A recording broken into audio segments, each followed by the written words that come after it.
Kannada ಕಿರುತೆರೆಯಲ್ಲಿ ಟಿ.ಆರ್.ಪಿ queen ಅಂತಲೇ ಕಳಿಸ್ಕೊಳ್ಳುವಂತಹ ಧಾರಾವಾಹಿ ಅಂದರೆ ಅದು ಪುಟ್ಟಕ್ಕನ ಮಕ್ಕಳು. ಇದೀಗ ಪುಟ್ಟಕ್ಕನ ಮಕ್ಕಳು ಸೀರಿಯಲ್ ತಂಡದಿಂದ ಮತ್ತೊಂದು ಶಾಕಿಂಗ್ ಸುದ್ದಿ ಹೊರಬಂದಿದೆ. ಇತ್ತೀಚೆಗಷ್ಟೇ ಸ್ನೇಹ ಪಾತ್ರದ ಮೂಲಕ ಸಂಜನಾ ಬುರ್ಲಿ ಅವರು ಈ ಒಂದು ಸೀರಿಯಲನ್ನು ಬಿಟ್ಟು ಹೋದರು. ಇದಾದ ನಂತರ ರಾಜಿ ಅನ್ನುವಂತಹ ಪಾತ್ರಧಾರಿಯಾಗಿದ್ದಂತಹ ಹಂಸ ಪ್ರತಾಪ್ ಬಿಗ್ ಬಾಸ್ಗೆ ಹೋದಂತಹ ಕಾರಣದಿಂದಾಗಿ ಆ ಒಂದು ಪಾತ್ರದಿಂದ ಹೊರಬಂದರು. ಆ ಜಾಗಕ್ಕೆ ಈಗ ಸ್ವಾತಿ ಅನ್ನುವಂತಹ ಹೊಸ ನಾಯಕಿ ಕೂಡ ಬಂದಿದ್ದಾರೆ. ಇದೀಗ ಮತ್ತೊಂದು ಶಾಕಿಂಗ್ ಸುದ್ದಿಯನ್ನು ಈ ಒಂದು ಟೀಮ್ ನೀಡಿದ್ದು, ಇನ್ನೇನು ಕೆಲವೇ ದಿನಗಳಲ್ಲಿ ಅಧಿಕೃತವಾಗಿ ಪುಟ್ಟಕ್ಕನ ಮಕ್ಕಳು ಧಾರಾವಾಹಿ ಮುಕ್ತಾಯವನ್ನು ಕಾಣಲಿದೆ. ಅಂದಹಾಗೆ ಟಿ.ಆರ್.ಪಿ ವಿಚಾರದಲ್ಲಿ ಮೊದಲಿನಿಂದಲೂ ಕೂಡ ನಂಬರ್ 1 ಜಾಗದಲ್ಲಿರುವಂತಹ ಪುಟ್ಟಕ್ಕನ ಮಕ್ಕಳು ದಿಢೀರಂತ ಮುಕ್ತಾಯವಾಗುವುದಕ್ಕೆ ಕಾರಣವೇನು ಅಂತ ನೋಡೋದಾದರೆ ಸಾಕಷ್ಟು ಬದಲಾವಣೆಗಳನ್ನು ತಂದಿದ್ದು ಅಂತಲೇ ಹೇಳ್ಬೋದು. ಮೊದಲನೇದಾಗಿ ಈ ಒಂದು ಸೀರಿಯಲ್ನ ಟೈಮಿಂಗ್ಸ್ ಬದಲಾಗಿದ್ದು. ಈ ಒಂದು ಧಾರಾವಾಹಿ ಆರಂಭ ಆದಾಗ ಆ ಒಂದು ಜಾಗದಲ್ಲಿ ಬರ್ತಿದ್ದಂತಹ ಪಾರು ಧಾರಾವಾಹಿಯನ್ನು ತೆಗೆದು 6:30ಕ್ಕೆ ಹಾಕಲಾಯಿತು. 7:30ಕ್ಕೆ ಬರ್ತಿದ್ದಂತಹ ಪುಟ್ಟಕ್ಕನ ಮಕ್ಕಳು ಅದ್ಭುತವಾದಂತಹ ಒಂದು DVRನ್ನು ಪಡೆದುಕೊಳ್ತು. ಅದಾದ ನಂತರ ಪಾರು ಸೀರಿಯಲ್ ಮುಕ್ತಾಯವನ್ನು ಕಾಣ್ತು. ಇದೀಗ ನೋಡಿದ್ರೆ ಪುಟ್ಟಕ್ಕನ ಮಕ್ಕಳು ಸೀರಿಯಲ್ನ ಟೈಮಿಂಗ್ಸ್ ಕೂಡ ಬದಲಾಗಿದೆ. ಅದು 6:30ಕ್ಕೆ ಬರ್ತಿದೆ.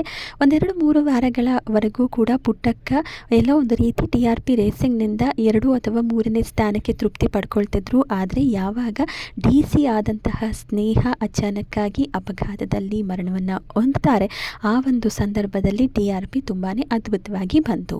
ಏನು ಪುಟ್ಟಕ್ಕನಿಗಾಗಿ 2-3 ಸೀರಿಯಲ್ಗಳನ್ನು ಕೈ ಬಿಟ್ಟಿದ್ದಾರಂತೆ ನಿರ್ದೇಶಕರು. ಯಾಕಂತ ಹೇಳಿದ್ರೆ ಯಾವುದೇ ಒಂದು ಸೀರಿಯಲ್ ಮಾಡಬೇಕು ಅಂತ ಹೇಳಿದ್ರೆ ಕಂಪ್ಲೀಟಾಗಿ ಅದಕ್ಕೆ ಡೆಡಿಕೇಶನ್ ಇರಬೇಕಾಗತ್ತೆ. ಈ ಒಂದು ಸೀರಿಯಲ್ಗಾಗಿ ಅವರು 1-2-3 ಸೀರಿಯಲ್ಗಳನ್ನ ಕೈ ಬಿಟ್ಟಿದ್ದಾರೆ. ಯಾಕಂದರೆ ಭೂಮಿಗೆ ಬಂದ ಭಗವಂತ ಸೀರಿಯಲ್ನು ಕೂಡ ಅವರೇ ನಿರ್ಮಾಣ ಮಾಡ್ತಿದ್ರು.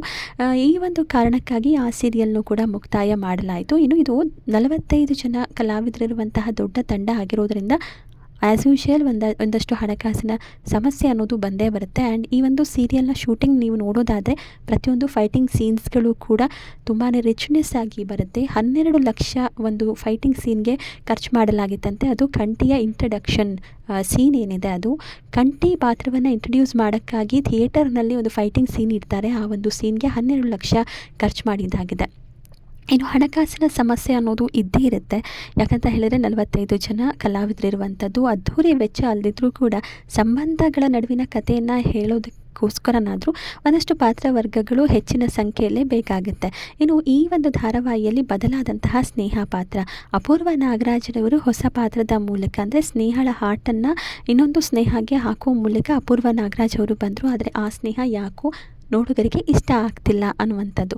ಇನ್ನು ಕಂಠಿ ಇಂಟ್ರಡಕ್ಷನ್ 12 ಲಕ್ಷ ಇದೆಲ್ಲವನ್ನು ಸೇರಿಸಿ ನೋಡಿದಾಗ ಎಲ್ಲೋ ಒಂದು ರೀತಿ ಇತ್ತೀಚಿನ ದಿನದಲ್ಲಿ ಬೇರೆ ಸೀರಿಯಲ್ನ ಅಂದರೆ ಟಿ.ಆರ್.ಪಿ ಜಾಸ್ತಿ ಇರುವ ಸಮಯದಲ್ಲೇ ಇದನ್ನು ಮುಗಿಸೋದು ಒಳ್ಳೆಯದು ಅನ್ನುವಂತಹ ಯೋಚನೆಗೆ ಬಂದಿದ್ದಾರೆ ಈ ಸೀರಿಯಲ್ನ ನಿರ್ಮಾಪಕರಾದಂತಹ ಆರೂರ್ ಜಗದೀಶ್ ಅಂತ ಹೇಳಲಾಗ್ತಿದೆ.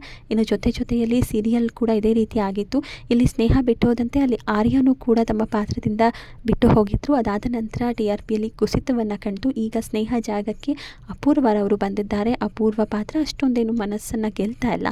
ಇನ್ನು ಏನಿಲ್ಲ ಅಂದರೂ ಇತ್ತೀಚೆಗಷ್ಟೇ 800 ಸಂಚಿಕೆಗಳನ್ನು ಪೂರೈಸಿರುವಂಥ ಧಾರಾವಾಹಿಗೆ ಈಗ ಮತ್ತೊಬ್ಬ ಹೊಸ ಪರಿಚಯ ಬಂದಿದೆ. ಅದು ಸ್ವಾತಿ ಅನ್ನುವಂತಹ ಪಾತ್ರದ ಮೂಲಕ ಅವರು ರಾಜಿ ಪಾತ್ರವನ್ನು ಪ್ಲೇ ಮಾಡ್ತಿರೋದು. ಎಲ್ಲೋ ಒಂದು ರೀತಿ ಬ್ಯಾಕ್ ಟು ಬ್ಯಾಕ್ ಪಾತ್ರಗಳ ಬದಲಾವಣೆಯಿಂದಾಗಿ ಈ ಒಂದು ಸೀರಿಯಲ್ ಆದಷ್ಟು ಬೇಗನೆ ಟಿ.ಆರ್.ಪಿ ಇರುವಂತಹ ಸಂದರ್ಭದಲ್ಲಿ ಮುಕ್ತಾಯ ಕಾಣುವಂಥ ಸಾಧ್ಯತೆ ಇದೆ. ಈ ಒಂದು ವಿಚಾರವನ್ನು ಆರೂರ್ ಜಗದೀಶ್ರವರು ಹೇಳಿಕೊಂಡಿದ್ದು, ಇನ್ನು ಪುಟ್ಟಕ್ಕನ ಮಕ್ಕಳು ವೀಕ್ಷಕರಿಗೆ ಒಂದು ರೀತಿ ನಿರಾಸೆಯಾಗೋದ್ರಲ್ಲಿ ಖಂಡಿತವಾಗ್ಲೂ ಸಂಶಯವೇ ಇಲ್ಲ.